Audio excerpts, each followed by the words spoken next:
Bethel Clouds TV, empowering lives. The firstborns, first things, they were taken to the altar. Mavuno yako ya kwanza, magetha manyu ma mbere, icio nicio firstborns. Si zako, a firstborn is not a child of the family. A firstborn is a child of God himself. Nĩ igongona rĩa Ngai. And the first fruit does not belong to you. It belongs to God. That is why they are normally attacked. Because this is a fruit of God. So every firstborn is not a child of the family. Hakuagi wenu, anakuaga. Na mama mzuri ama mama alielewa ama wazazi walielewa, walipeleka firstborn yao, wakamudedicate kwenye madhabahu. Wakamupeana kwao, ndio aoperate kutoka kwao. Maana si mtoto wenu. Ndio naona shetani anamuattack. Ndio maana huyu ndio anakommunicate na Mungu kwa madhabahu. Ndio baraka zinakuja kwenu. Bwana Yesu asifiwe sana. So that is why tunatoanga first fruit, because first fruit does not belong to you. It belongs to God. And the first fruit ndio inaletanga baraka za mazao yako. Kama mshahara kako ka kwanza unalete kwa Mungu, kwa sababu hiyo kazi uliipata namna gani? Uliipata kwa njia ya kiungu. So chochote njia ile ulikuja nayo ama ulipata baraka nayo, hiyo ndio unaishingi nayo. Kama ulienda kwa muganga ukapata kazi, uishi kwa muganga. Kama ulienda kwa muganga ndio upata bwana, uishi kwa muganga ndio bwana yako aendelee kukaa. Maana madhabahu ambayo ilikuanzisha, madhabahu ambayo ilifanya ukaanza ile kitu unafanya, hiyo ndio madhabahu ambayo itakudumisha ama itakuangamisha. So you must be able to understand. That's why I normally tell you, go and understand your family tree, your family blood, and whatever altars that belongs, the family altars that belongs to your family, those are very important. Wherever you go, you will be controlled by them. Mliona juzi Uhuru Kenyatta akiambia mtoto wake namna gani? Ana mobilize Gen Z Kenya mzima. Anaambia Gena mchuge Marie. Ati you cannot sit here muone mali yenu ikibebwa ikiharibiwa, things that we have tumeleba for this. Gena alileba wapi? Has Gena worked? She hasn't worked. So Uhuru was speaking to you Gen Z, take over. You Gen Z, protect your which property Gen Z has. He is not mobilizing Gen Z because of what Gen Z has. He is mobilizing Gen Z to protect what they have. Sasa kwa hiyo, kwa maana kumeharibika, mali yao ni yetu sisi wa Kenya. Lakini wakati wa kukula kukikuwa sawa, mali yao ni yao. That is why Anarari Ngena alikuwa ana release the spirit of leadership together. Ndio Ngena na yeye aanze kusubua watu Kenya, baka siku moja tuseme huyo Noah Kenyatta ni lineage ya Kenyatta, kwa hivyo hata yeye anaweza kuwa president. Because of their bloodline. Their bloodline iko na right ya kukuwa kiongozi. Bali ya Kenyatta, they have a right. Akisimama, asimame, aseme, wako na right kwa sababu their bloodline ina dictate. And every statement una make unaona iko na authority because lineage yao. Sasa wewe lineage yenu ni gani? Hede wagalie guka alikuwa pua. Shosho alikuwa pua. Baba yako alikuwa pua. Mama yako alikuwa pua. So what is your legal right? Poverty. So you will need a lot of effort to fight this poverty from your family. Because this is an altar standing against you. Poverty is an altar standing against you. Bwana Yesu asifiwe sana. So you will find that whatever is happening around you, it must have connotations of poverty. Hata ukijaribu namna gani, hata ukiandikwa White House, utajikuta uko na poverty. Spirit yenyewe inazungumza kwako. So before you found that business, before you found that ministry like this one, before you find that marriage of yours, before you do anything, it's very important for you urudi nyuma. Uangalie marriage kwenu imewahi kuwork. Bwana Yesu asifiwe sana. Has marriage in your family worked? Mimi kama kwetu marriage nika historia, nika rugano. So lazima you work very hard Uki-identify, you know, this is the area of our weakness. Now you deal with the area of the weakness. You don't deal with whatever ati ndoka kuruta igongona liliku yake. Nimekuja kunivujia madhabahu gani? Sasa umekuja leo nikuvujie madhabahu gani? Do you even know what you are asking for? Ati kwetu marriage ya wakangi, what is the cause of the failure of the marriages? Because kwetu ni hiyo ya polygamous. Bwana Yesu asifiwe sana. Kuna wengine mlilaaniwa. Kukasemekana msioyo wewe ni mwithaka ama ni muboi? Mwithaka kama mimi siwezi kukuoa. Siwezi. Todo waboi matigire ukatana ke nethaka. Sasa nimechukua mwithaka. Oka kagohikia leo. Tonyego kwa hau. Sasa nimechukua nini? Mwithaka nimeoa na kuna laana kwetu ya kutoa mwithaka. What will happen? Tutazaa watoto ambao wako na autism, tutazaa watoto viwete, tutazaa watoto ambao wanakuwa na deformation kwa mwili. Na eventually mimi na yeye tutakuwa na deformation. Tutakuwa tukieta. Unanielewa? So even the cause of the problems of marriages, it is only not that kuna wao unakuta they are very straight, very honest people. Unaweza kukutana na mwanaume ni honest, mzuri, lakini kwao ni kuna polygamous, lakini the polygamous is not affecting. Unakuta kuna uchawi ama laana kama hiyo. Bwana Yesu asifiwe sana. So you look at kama ni marriage, kama ni hiyo, utaangalia what could be ini line gani ambayo ina operate kwani. Kama ni poverty inasababishwa na vitu nyingi, sio kitu kimoja. Poverty inaweza kusababishwa na baba yako alikuwa mrogi, mama yako alikuwa mrogi, shosho alikuwa mrogi. Mahali popote kulikuwa na foundation ya uchawi, poverty is there. If in your lineage uende ujue kwenu kulikuwa na uganga, kwenu kulikuwa na uchawi, kwenu kulikuwa na kakitu, there will be poverty. Na witchcraft is associated with poverty. You may think ni nyinyi problem, kumbe ni mama yenu problem. You may think ni mama yenu problem, kumbe ni baba yenu problem. You may think ni baba yenu problem, kumbe ni guka.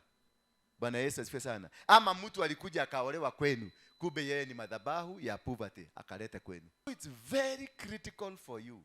Understand, hata in the marriage, the current marriage you are in, look at the trend ya kwenu nyumbani. Ni mudhoko maamwe na gari igere hau, mwanamume bwana ako na gari, wewe uko na gari. But look at hiyo ni gari ya poverty ama ni gari ya raha? Maana mnaweza kuwa na gari mbili, ma VX mbili ziko hapo, kila mtu anaendesha gari yake, lakini inside you are poor. Inside you are completely poor. Maana imeandikwa Jogona at Equity.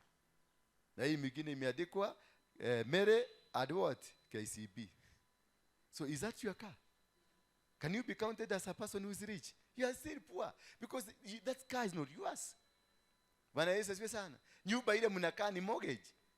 Imeandikwa Mwagi at Equity. Is that your house? You are still poor. Wewe na mtu wa Mathare 100 the same. Kile kale, it is a glorified poverty. Kama sasa uanze kuniligia mimi naendesha Suzuki Lacto. Ni Suzuki kana Lacto. Acto. Auto. Kale kadogo. Kale kanaka kiberiti. Na mimi niko na Range Rover. Hii mpya kabisa. Sasa unaanza kuniligia uko na gari mzuri kuliko nini? Mimi uko na Range Rover, mimi niko na Suzuki. Hiyo Range Rover yako itapitia kwa hewa. Tutapitia the same road. Tuta-accomplish the same mission. Wewe utaenda nyumbani na mimi nitaenda nyumbani. The same car. Yako Range Rover itakupeleka nyumbani. Yako kiberiti katanipeleka wapi? We are equal. We are the same. Lami hakuna lami ya Range Rover, lami ni ile tu ya gari zote. Baka dudhi inapita hapo. Na dudhi unaona inaendeshwa na watu wa Mathare kule chini. Inakuja na kupita. Unaweza ukisema takataka mjiga hii, lakini mmepita the same barabara. So kukuwa na vitu kama hizo does not make you look like you are better than others. Does not qualify you from any challenge that you are facing. What qualifies you from any challenge is understanding what kind of altars that are operating in your family. Whatever that is operating in your family controls you, will control your children, will control your children's children, and even will control and dictate where you live and how you live. Hello? Kuna watu wako America saa hii na walienda America for green pasture. But saizi wako homeless, wanapatiwa chakula na serikali, wako kwa barabara, wako kwa matendi za serikali, they are being given. Kuna mtu ako Amerika amepatiwa nyumba na serikali, sio yake, amepatiwa nyumba kwa sababu ameshindwa kulipa. Ameenda kwa kanjo, amejiadikiza kwa jo ndio apate nyumba anaweza kuishi. Utatoka hapa uende Mombasa na Murang'a yako ni Murang'a hapa ile Gatuli. Uende huko ukikutana ile kijiji utakaa Murang'a kule Mombasa. Utakaa kijiji ya wachawi kama the same as Gatuli. Wale watu utakutana nao neighborhood wote utakuta ni watu wa Gedito. The same as Gatuli. Sasa utakuwa it is a Gatuli transferred to another region. Meaning you are going to operate similarly, utakuwa ukioperate the way you are supposed to operate kule Gatuli, lakini sasa kule utakuwa ukiongea Kiswahili. And that is the most important thing for you to begin a journey. Kuokoka ni kitu kimoja. I normally tell you, kuokoka, yes, it's right. Mimi nimeokoka. Lakini si kuokoka, wakati uliokoka, nilianza safari ya ukombozi. Kuna kuokoka na kuna ukombozi, kukombolewa. Kukombolewa ni nini? Ni kunasuliwa kwenye mitego iliyokunasa ya kidunia. Sasa ndio tunaita kukombolewa. We kuhonoka na kuohoro na gukurwo. Wacha nitumie sasa Kikuyu. We kuhonoka na gukurwo. Unaweza kuwa umeokoka lakini wewe ni mjinga tu ya kawaida. Baka biguni na shagaa, huyo no witu. Unaangaliwa kwa kitabu, wanaulizana huyu ni wetu ama hapana. Sioni kama ni wetu, maana whatever that is happening around you does not belong to a Christian. Because even Jesus wakati alizaliwa, kitu cha kwanza when he started preaching, he said si kuja kubadilisha sheria za Musa, lakini nimekuja kufanya nini? Kuzitia nguvu. Bwana Yesu asifiwe sana. Number 2, wakati Yesu alisaliwa kama mtoto wa Kiyahudi. He did what? He did what? He was circumcised the 8th day as a child. Lakini kutoka kisiku enzi za Isaia kulitabiriwa kutazaliwa mtoto. Na hiyo mtoto falme zote za dunia zitakuwa kwenye mabega yake. The Prince of Peace. So this boy was known is not an ordinary boy. But they all, despite that the boy was not an ordinary boy, they took him through the processes of a Hebrew boy. Kama wakati alisakamsaisiwa baadaye walimtolea dhabihu. Dhabihu gani ilikuwa? Dove, a pigeon and a flower. Yes. Walimtolea, Wakikuyu wanasemanga dirahoge, dutura na kamutu. Leo ndio igogona lia mbele ya mwana wake Yahudi. So Jesus went through the magogonas za watoto wote, jinsi it was supposed to be done. He was circumcised, then they took him through the processes of their tradition. Ndio afunguliwe na akubalishwe vitu za dunia. Vitu za dunia si wokovu. Hello? Kupata kagari mzuri na shamba mzuri na utajiri si wokovu. Maana wale watu wako na mali ni wokovu. Wakristo 90% ya Wakristo ni kuajiriwa, wameajiriwa. They own nothing. Until we are able to understand, to differentiate, Christianity is not stupidity. Christianity is receiving the grace of God and walking in the grace of God. Then from there it gives you a platform to be better and superior than any other person. Because you have an added advantage, you have Jesus with you. You have Jesus that is guiding you. Jesus that is interceding for you. So now, use your brain to live in this world. And destroy every altar that can obstruct you from becoming. Bwana Yesu asifiwe sana. Because you have tuko na advantage iko juu. Angalia muhidi, anything that is existing on earth. Angalia dini ya Kihindi. All the Indians, they operate from the temple. Any business they do is operated from the temple. Anything they do in life is operated from the temple, because they know the connection of the temple. They know the power of the temple. They know the power. Their God has instructed them. That is where they are going to raise them from. Muslim operates from the temple, from the mosque. Bwana Yesu asifiwe sana. But we Christian, you come here to receive miracles, alafu mnaenda cooperate na juju kwa biashara zenu. It can't work. Muda majeshi ya Wamoabi na Waamoni pamoja na baadhi ya Wamiuni walivamia Yuda. Watu kadhaa walikuja wakamwambia mfalme Yehoshafati, jeshi kubwa limekuja kukushambulia kutoka Edomu ng'ambo ya bahari ya chumvi. Tayari wamekwisha teka Hesasoni Tamari. Verse 3. Yehoshafati akashikwa na woga. Underline that. Aliambiwa kuna jeshi kubwa linakuja, ni la Waamoni na Wamiuni na nani? Halo, wa Moabi. Yehoshafati akashikwa na uoga, akamuomba Mwenyezi Mungu amuongoze, akatangaza watu wote nchini Yuda wafunge. Aliposikia there is an attack, there is an impending attack, there is something that is about to hit you, he commanded everybody to fast.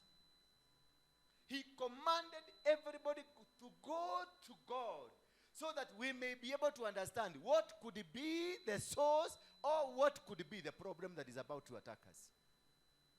Bwana Yesu asifiwe sana. That is the first wisdom. When David was told about the wife, the 2 wives, the children, the cows, everything has been taken away, David went first to the altar, akavaa vazi la kimadhabahu, akauliza Mungu, ni vizuri tufuate? Mbona aliuliza?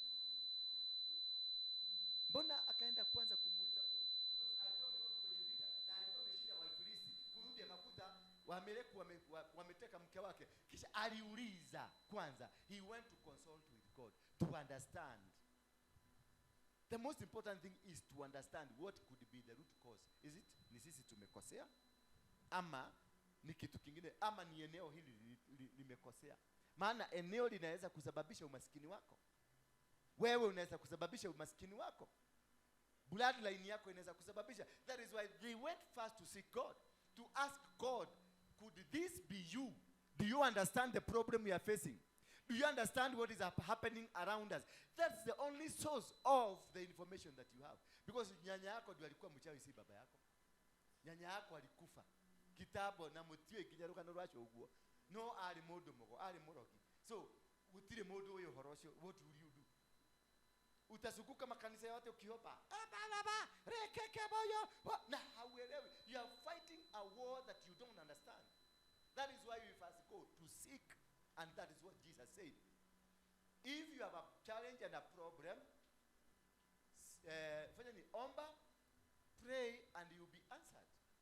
To pray for you to be answered is to go to God and seek from God, what is the problem that I'm facing. If you pray and there is no answer, you stop praying. Unaachana na maombi. Ukienda Katoroni kama hivi, naonaka unapenda sana maombi, wende Katoroni, wende wapi? Huko kimudia wenda wapi? Heaven's Gate ekokoge. Na huko kugine mnaenda Kemonyo na kugine Isipa na kugine Mizipa na kugine Horeb na kugine. Tushaenda. We have gone to these prayer centers. We have come to churches. Umeenda kwa Nganga, umeenda kwa Manyuru, umeenda kwa nani? All of us, we have been moving from one church to another church. Why? To pray. And when you come to my church, you go to other church, you go to other church, and the prayer is not answered, you stop that prayer immediately. Kuna tatizo. Utapata kuna nini? There is a problem which need to be tackled. And to tackle the problem, you go stop praying. Jesus said, pray and you will be answered. And if you are not answered, do what? Seek. You will find. So to seek is what? To cause you stop praying. You now start asking God, why are you not answering my prayers? Why am I not answered? Why nobody is speaking to me? I have been in the mountains. I have prayed. I have been with servants. I have been with this. But nothing is happening. You don't go continue praying. You stop praying. Now you go seek. You go back to God. Umuulize, ni kwa nini mzee usikilizi mambo yako? Ni kwa nini sijibiwi? Dio atakwambia, once you seek, you will be answered. You will be told, what's the problem? The problem is, ukiambiwa the problem, now you don't go back praying again. You go knocking. That's it. And the knock, and the door. Sasa maana nakwambia kile kinakuzuia, kwenu kuna mlango wa ndoa, kwenu kuna mlango wa umaskini, kwenu kuna mlango wa uchawi, kwenu kuna mlango wa kitu kama hiki. Biashara yako ulianzishaje? Jinsi ulianzisha biashara yako, huo ni mlango. That is the reason Yesu alisema pray you be answered. If you are not answered, go seeking, asking God, why are you not answering my prayer? Then he will answer you to tell you kuna mlango. Ndio anakuambia go knock, because now you know mlango. Umeelewa shida ni nini? Shida si hiyo kazi yako, shida si ule mtu mnakaa naye, shida ni venye ulianzisha kazi yako. Kama kwenu shosho wenu ndiye alikuwa mganga, na uganga ile ianze kufanya kazi, it affect wherever you are. It doesn't matter whether you are Christian or not. It doesn't matter whether you are a pastor or not. Ndio unaona tunaambiwa turudi nyumbani kwetu, tuende tuvuje madhabahu ya kwetu yenye inaweza kukua ndio imekuwa dama mpaka sasa. Bwana Yesu asifiwe sana. Sijui kama tunaelewana. So huyu jamaa Yehoshafati akashikwa na uoga, akamuomba Mwenyezi Mungu amuongoze, akatangaza watu wote nchini Yuda wafunge. Why? He was trying to find out, could it be kuna shida ya kimadhabahu ndani yetu? Why are these people coming to attack us? Alianza kwa solution ya kuangalia, tunaweza kuwa tumekosea Mungu, tunaweza kuwa tumefanya maagano ambayo Mungu hapendi. Ndio kwa maana aliwarudisha kwa Mungu. Ndio katika kuomba nabii wa Mungu atakuja na atawaambia, geukeni mgeukie Mungu na muombe msamaha wa dhambi zenu na mimi nitakuja kwenu. Verse 4.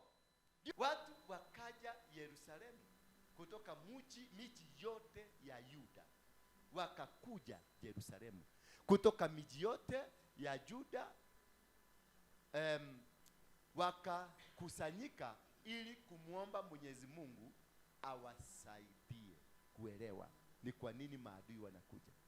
So hiyo poverty yako na hiyo matatizo yako, first of all, seek to know, why do I have this challenge? Why my husband is behaving this way? Why is my wife behaving this way? Why am I facing this difficulty? What could be the challenge of these things? You don't just come and jump.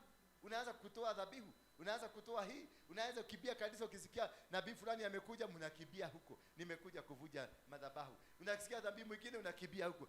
You must, before attacking what you are attacking, understand what it is. You cannot treat any disease. Lazima kama ni kitu kinahitaji ni antibiotic, utapimwa kwanza ndio ujulikane what kind of an antibiotic unakunywa. Understanding the cause, the original cause of the problem that we are facing is more important than it going to prayers. Bwana Yesu asifiwe sana. Because actually uta-understand maombi yangu ninaidirect wapi. So huyu jamaa, verse 5 please quickly.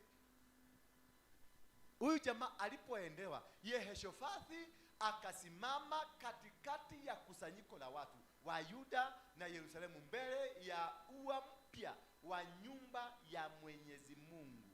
Kwa hivyo they just didn't go anywhere, they went to the altar of God. For you to defeat any altar, you must be where the altar is. You must use another altar to destroy another altar. Altars are not destroyed by your mouth. Atinavuja katika jina limeka kokoro baba baba baba baba huyo ni ushonyogoroki, hiyo ni bagi kama tumio kokoro kwa mahoya mama de bojo wewe mahoya masio yule wado la dali wote. Sijui kama tunaelewana. Am I teaching somebody? Bwana Yesu asifiwe sana. So Yehoshafati akasimama katikati ya kusanyiko la watu wa Yuda na Yerusalemu, mbele ya ua mpya wa nyumba ya Mwenyezi Mungu. Verse 6. Walienda kwenye madhabahu, maana katika madhabahu ndio sauti itatoka. Bwana Yesu asifiwe sana. Nguvu zote ziko kwenye madhabahu. Ndio naonaga muhidi biashara yake yote lazima aipeleke physically kwenye madhabahu yao. Ndio naonaga Muislamu lazima apeleke biashara yake physically kwenye madhabahu. Kwa sababu through madhabahu kuna control. Akaomba kwa sauti akisema, Mwenyezi Mungu, Mungu wa babu zetu. Why babu zetu? Maana alikuwa na agano na babu zetu. Alikuwa na agano na Abrahamu, na walijua wakiweka babu zetu, na Mungu ni Mungu anasemanga mimi ni anatimiza ahadi, is a promise keeper. When you remind God, you spoke. Simuliongea na Abraham na ukamwambia Abraham descendant wake wote watabarikiwa. Sasa mimi unaniwacha nje kwa nini? Mungu anasikia ni alikuwa niigwa gato ni hinya Mungu.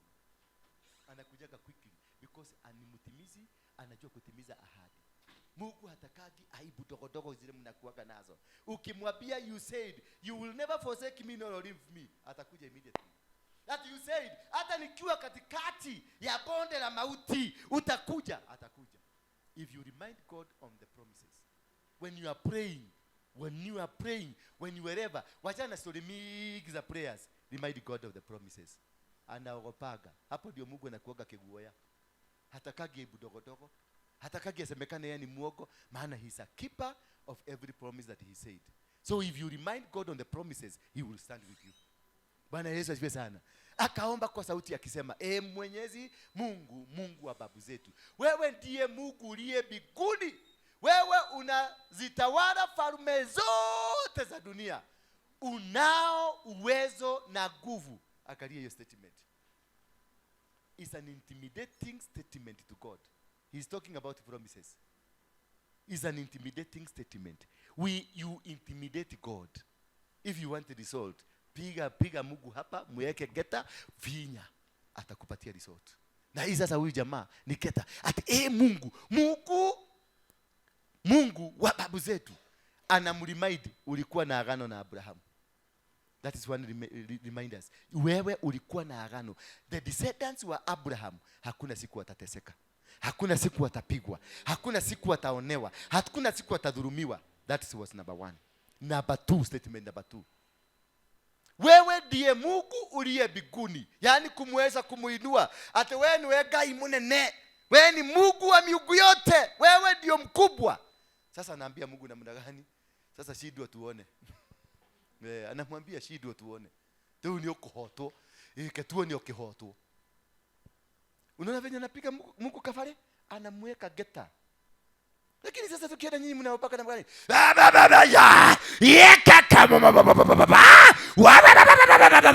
Wako unaona mpaka mwenye unaona huyo ni mugoroki. Ni madhare orize. Kana ni madhare kula ihorirwo. You make a statement to God. You don't make noises to God. You make a statement because umeenda mbele ya Mungu. Na Mungu ni jaji. You have gone to the court of heaven to prosecute your case to him. You prosecute your case. This guy is now prosecuting his case. Bwana Yesu asifiwe sana. Maadui wanakuja na already wamekamata mji mmoja. Na akaambiwa already Engedi imekamatwa. Sasa nyinyi ni nani? Kama Engedi imeenda, nywe molea. Hiyo ndio ilikuwa statement. Kama Engedi imeenda, what makes you think that you are not going to be captured? Ndio alikimbia kwa Mungu to make a statement to the judge. Ndio namuona anasema anahusisha mpaka maadui wote. Anawaleta kusema Mungu wa mababu zetu, wewe ndiye Mungu uliye mbinguni. Wewe unazitawala falme zote.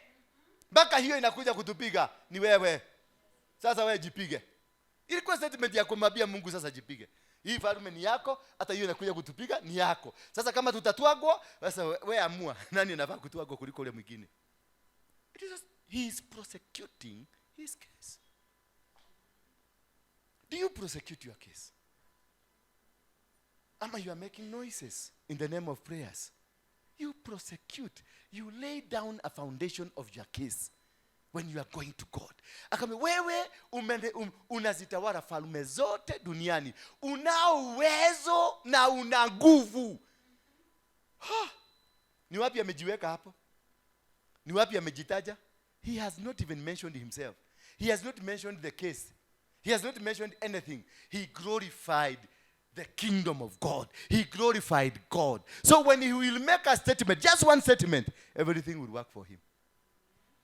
Now he went on. Uwezo na nguvu, wala hakuna awezaye kukupinga. Sasa anataka kumremind, si ulituambia uzao wa Abrahamu, maadui wao utapiga wewe mwenyewe. So anaambia Mungu, sasa wewe si uliambia Abraham, ciana ciaku na ruciaro rwaku rutire hingo rukahurwo thu citigamokerera. Ni kujiondoa, alikuwa anajiondoa, anaachia Mungu failo. Wewe shughulika na failo, wewe ndio ulise. Those are to remind God of the promises that he has with you. That is what that causes God to intervene in your case. Verse 7. That is what causes God to intervene in your case. Not the noises you make. Not even the fasting. No. Nothing. Hiyo mnaenda kufanya vitu mingi. Fasting is good. It's good. It's biblical. Sasa ni wewe Mungu nani wetu uliyewafukuza wenyeji wa nchi hii. Wakati watu wako Israeli walipoingia katika nchi hii, ukawapa wazawa wa Abrahamu rafiki yako iwe yao milele. Umeona wewe jamaa amefanya nini? Ameleta Abrahamu kwenye kesi yake. Ndio aweze kushinda hii kesi. Alijua Musa ya Abrahamu lazima akuwe wapi? Hakuwe hapa. Na amemleta na akamwonyesha, aliambia Abraham, mahali uzao wako utaenda watamiliki. Sasa ni triki ya kukumbusha Mungu, si ulisema mahali popote tutaenda itakuwa yetu? Halo. Sasa anza kusema kwe na huyu amepeleka ripoti yake. Nani atasikilizwa? You have to know how to petition your case before the court of heaven. Because there is a court of heaven. And in this court of heaven, there is a judge, and the judge is God. These noises mnafake ati unafuga 40 nights 40 days. Unajua ni kwa nini Yesu alifuga 40 nights 40 days? Ndio uende ukafuge. You have to know why. It has been to be an instruction from God that now fast 21 days because there will be a result because you have obeyed the voice of God. When you went to fast, which your voice were you obeying? Labda majuju za kwenu ndio zilikuambia zinataka kukuua, zinataka kukuwekea magonjwa ya sukari, magonjwa ya pressure, uende ujifuge 40 days, ukikuja hapa unapelekwa hospitali. The next minute you are dead. Na mnaanza kusema ataenda biguni straight. Biguni ya nani? Who instructed you? Kama ni shetani alikudistract, uliobey shetani, unaenda kwa shetani. Are you getting? Just understand that statement alone. It's a very intimidating statement to God. Very intimidating.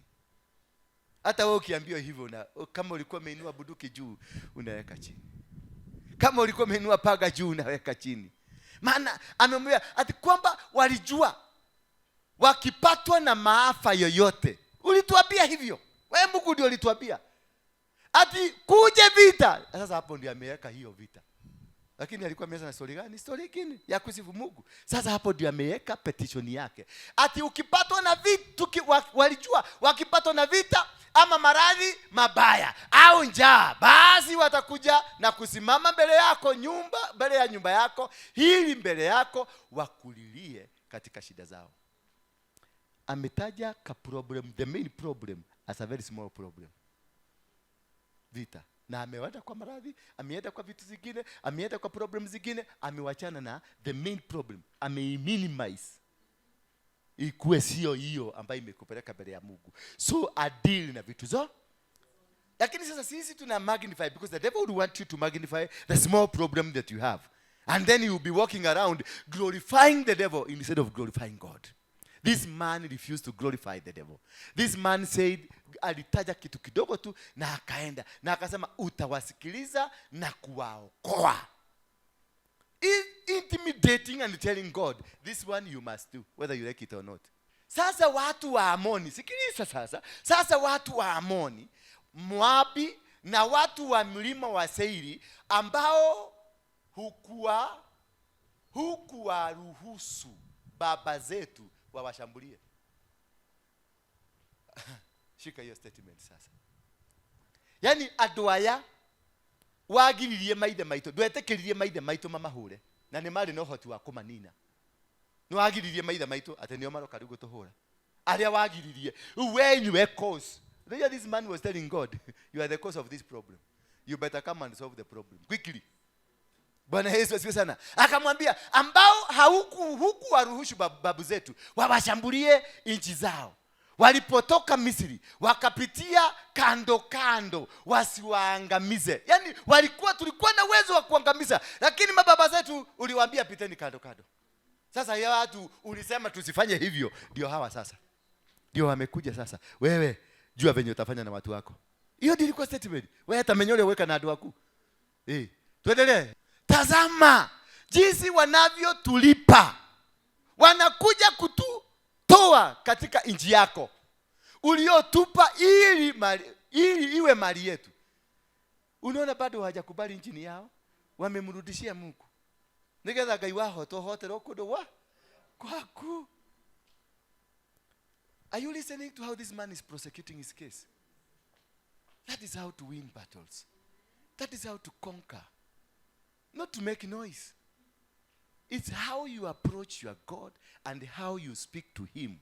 Knowing some factuals, you present them to God. You tell him, hii nchi ni yako. Ni wako nito woke hoto kundu guku gwaku. No ririkane muro Abraham ni murataguo, na Abraham niwe ithe wito, na niwe wamwirire tukiruciaro rwake rutikahotwo, riu we menyo rio gwika. Jipange sasa misisi tumiondo. Na alafu walienda kwa nyumba yake. They went in the altar, nyumba yake. Hapo ndio walitolea statement. Kwa nyumba ya nani? Ya Mungu. Kama unataka kutuangamiza, tuangamizie kwako. Bwana Yesu asifiwe sana. Wewe ndiye Mungu wetu. Umeona? Waadhibu. Kwani sisi hatuna uwezo wowote mbele ya jeshi kubwa kama hii linalotujia? Hatujui la kufanya, ila tunatazamia msaada kutoka kwako. Hatuna nguvu. Alifika mahali akaambia sasa Mungu, hizo tutile na wote. Sasa kama tunaangamizwa tukiwa wako wenye hawana nguvu. Kwa hivyo wewe shauri yako, wewe jitetee sasa hapa. That is how to prosecute your case before the court of heaven. It is not making noises. It is not shipping from one church to another church. It is not even going to your pastor ama pastor mwingine. You seek, you go to the altar and you prepare yourself to the altar. These men, aliwaambia watu wa fast for 3 days. He prepared these people. Ndio wakienda kwenye mahakama, wanaenda bila dosari. Wanaenda bila ka problem. Wanaenda bila accusation. That the devil will not stand before them kuaccuse hawa watu. Because already they are clean. That is why we fast. We fast tukue clean. Sio tupate shaba, sio kesi yetu ishinde, tukue clean. So that tuende kwa koti ya heaven kuprosecute kesi. Ndio kusikue kuna kakitu shetani atajishikilia kwako. Bwana Yesu asifiwe sana. Ati wewe ndiye Mungu wetu. Waadhibu. Kwani sisi hatuna uwezo wowote mbele ya jeshi kubwa kama hii. Mpaka akainua ile jeshi. Ile jeshi ati ni kubwa. Hata vile tunasikia linaweza kugonga wewe. Sasa Mungu akisikia anaweza kugongwa. Unafikiria Mungu atakubali? Hapana. Verse 13. Wanaume wote wa Yuda pamoja na wake zao na watoto wao walikuwa wamesimama hapo mbele ya Mwenyezi Mungu. Nani? Wanaume wote. Wanaume waweke kado. Ni kwa nini wanaume wamewekwa kado? Na wanawake wamewekwa kado? Na watoto. Kusema watu wote, alisema wanaume wote. Ati arume wote meha hai. Na nemagete hinya. Hawana hata idea hawana. That is what he was telling God. That is, the people who are supposed to go and fight, they cannot be able to go and fight. They don't have power, they don't have an authority. Bwana Yesu asifiwe sana. Hallelujah. Ndipo roho wa Mwenyezi Mungu baada ya prosecution, that's antikiliza. Baada ya kuprosecute the case, Mungu akaibika. Mungu amekuwa amekamatwa koo that there is nothing he can do. Ndipo roho wa Mungu Mwenyezi Mungu akamjia mmoja ya Walawi aliyekuwa hapo. Jina lake ni Yahazieli, mwana wa Zekaria, mwana wa Benaya, mwana wa Yeeli, mwana wa Mutaniani, ukoo wa Asafu. Mbona angalia, amefuata mpaka kwenye ukoo. Ndio mjue hii ni familia ya kinabii. Ambao Mungu azungumzagi na familia yoyote, anafuataga kuangalia hii gokeumo kia mucio yoyori ni mali mafuta makwa wako na mafuta. Ndio unaona amesema ni Zekaria, mwana wa Benaya, mwana wa Yeeli, mwana wa Mtania, mwana wa ukoo wa Asafu. Sasa wewe ni wa ukoo gani? Na kwa nini kwako? Kwa nini kwale hivi kwa mungale na Budha? Angalia ukoo yenu uone kama inakukubalisha kuingia kwa madhabahu hii. Angalia ukoo yenu kama inakukubalisha kushika microphone hapa. Ukikuja ukatazwa kushika microphone, sio sisi, ni ukoo yenu inauliza huyu naye ni nani amekuja hapa. Yahzeli akasema, nabii wa Mungu sasa amekuja. Yehoshafati alikuwa mfalme. God never spoke to him. Watu walikuwa, they just prosecuted their case. They just prosecuted their case to God. Now after prosecution, nani amekuja? Nabii wa Mungu. Mtumishi wa Mungu akakuja. Akasema, Yahzeli akasema, sikilizeni watu wa Yuda na wakazi wa Yerusalemu na mfalme Yehoshafati. Mwenyezi Mungu awaambia hivi, msiogope wala msishangaike kwa sababu ya jeshi hili kubwa. Vita hivi si vyenu bali ni vya Mungu. Ni kwa nini? Yale maneno ya Yehoshafati alifix Mungu mpaka Mungu amekubali vitani zake. Have you ever been able to fix God? Akubali hiyo matatizo napitia ni yake, apigane yeye mwenyewe. You always carry the burden and the burden does not belong to you. Nenda kwa Mungu, fix yeye. Ukifix wewe kakado, atakutumanishia, akwambia vita si zako. Arogiacho mekwa nyure, tigana nao, I will deal with them. Wewe ndio ukafanya kazi yako.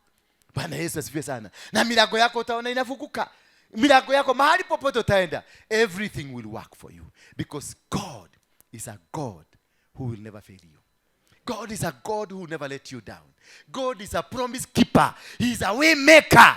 He will do it as he promised. When Joshua, wakati Musa alikufa, Mungu alienda kwa Joshua akamwambia, arise because I want you to take my children to the land I promised their fathers. Not to the land I promised you. Not to the land I promised Moses. Not to the land I promised the current generation. But the land I promised your fathers. So Joshua alipatiwa mamlaka na akapatiwa nguvu, not because of the current generation, but because there is a promise between God and a generation that died 400 years ago. Are you getting me? So whatever the foundation is in your family will attract the presence of God into you. Whatever the matter, whatever has been happening in your family, God will either be attracted or the devil will be attracted. There is a covenant between the children of Israel that I will never forsake nor leave you. Wherever that is happening, whether wanaabudu ng'ombe, wataabudu sanamu, still God will come and rescue them because of his word that he promised. God is going to rescue you because of the word of God that he has promised over your life. Whatever he has said in your life, whatever he has done in your life, God is still God. Whatever that is happening now, it is temporary. Just remind God, prosecute your case before God because uko na uwezo. Verse 15 we finish, 16 we need to finish there. Kesho washambulieni wakati watapokuwa wakipanda bonde la Mungu baba amekuja amewaambia ile njia watapita. So God will reveal to you how to do it, how to fight, how to conquer, how to maneuver. Akamwambia kesho rosho watapitia kwa bonde la Sisi. Mutawakuta mwisho wa bonde. You see now? Baka they are being shown how to do it. Because they sought, walisik. Mungu akawaambia mlango iko pande hii. Sasa ndio wanaambiwa mlango penye iko venye watashambulia. Mtaenda kwa bonde fulani, muagoje hapo. Mutawakuta mwisho wa bonde mashariki mwa jangwa ya Yerueli. God has revealed. God has told them. God has revealed to you the problem. God has revealed to you ni nani aliboroka familia yenu. God has revealed to you what has been happening around you. Ni kwa nini unajikutaka na hiyo maneno? He has revealed to you because they sought, they prosecuted their case to God and God now has revealed to them. Now hata mpaka anawapatia plan how you're going to hit these people. Mtawatwanga mpaka watuangike. Bwana Yesu asifiwe sana. Verse 17. Hamutahitaji. Angalia sasa. God has come because alisema vita sio nani? Hii vita yote mnangangana sio yenu. I wish mungejua kitambo hamungekuwa mmefika hapo. Hamutahitaji kupigana hizi vita. Nyinyi jipangeni tu. Halafu mungoje. Na mtaona Mwenyezi Mungu akiwashinda kwa niaba yenu. Enyi watu wa Yuda na Yerusalemu, msiogope wala mfadhaike. Nendeni vitani naye Mwenyezi Mungu atakuwa pamoja na nyinyi. Anakwambia nyinyi endeni kwa hekalu, kujeni the synagogue. Mungu amekutangulia. He has taken over the battle. Amechukua vita si zako sasa. He is controlling now. He is controlling everything. Bwana Yesu amemwambia msipigane, lakini jitayarishe tu ndio ufike kwa kiwanja weoleleraga yeka. Hapo mfalme Yehoshafati akasujudu pamoja na watu wote wa Yuda na wakazi wote wa Yerusalemu, wakamsujudu na kumwabudu Mwenyezi Mungu. Kwa sababu ya kusikia Mungu amechukua. Only that they went back to God and they told God, now that you have won this battle. They came, wakamwambia asante. Verse 19. Walawi wa ukoo wa Kohathi na ukoo wa Kora wakasimama na kumsifu Mwenyezi Mungu. Wanani? Wa ukoo. Angalia hiyo. Wa ukoo. Watu wa ukoo fulani ambao ukoo huo ndio umeruhusiwa kusimama kwenye madhabahu. Sio kila mtu ameruhusiwa. Sio ati kwa sababu umeokoka na unajua kuhubiri Biblia. Uenda kwa Mungu uuliza, sisi tumekubalishwa kuwa kwenye madhabahu? Walienda wakasimama. Mwenyezi Mungu, Mungu wa Israeli, kwa sauti kubwa sana. Alafu wakaendelea na 20. Kesho yake wakaamuka asubuhi na mapema, wakaenda mpaka katika jangwa la Tekoa. Walipokuwa wanaondoka, Yehoshafati akasimama akawaambia, nisikilizeni enyi watu wa Yuda na wakazi wa Yerusalemu, muaminini Mwenyezi Mungu. Sasa huyu ni mdhamaki, ameona kitu alikuwa hajaiona. Muaminini Mwenyezi Mungu wenu nanyi mtakuwa imara. Amestuka, hajawahi kutana na vitu kama hivi. Ameona, yani mdhamaki amesimama mpaka ameambia watu tabai mdogo kama hanini nyabe jalie nani, because nabii alikuwa shatekova. Wakilipoanza kwenda akaambia tano kama hanini niye halio dogo keketi, muaminini Mwenyezi Mungu wenu na nyinyi mtakuwa imara, kwa sababu ameona Mungu amewaimarisha. Bwana Yesu asifiwe sana. Ameona Mungu amefanya nini? Amewaimarisha tayari. Akaendelea akasema, nanyi mtakuwa imara, muwe na imani na manabii wake, nanyi mtafaulu.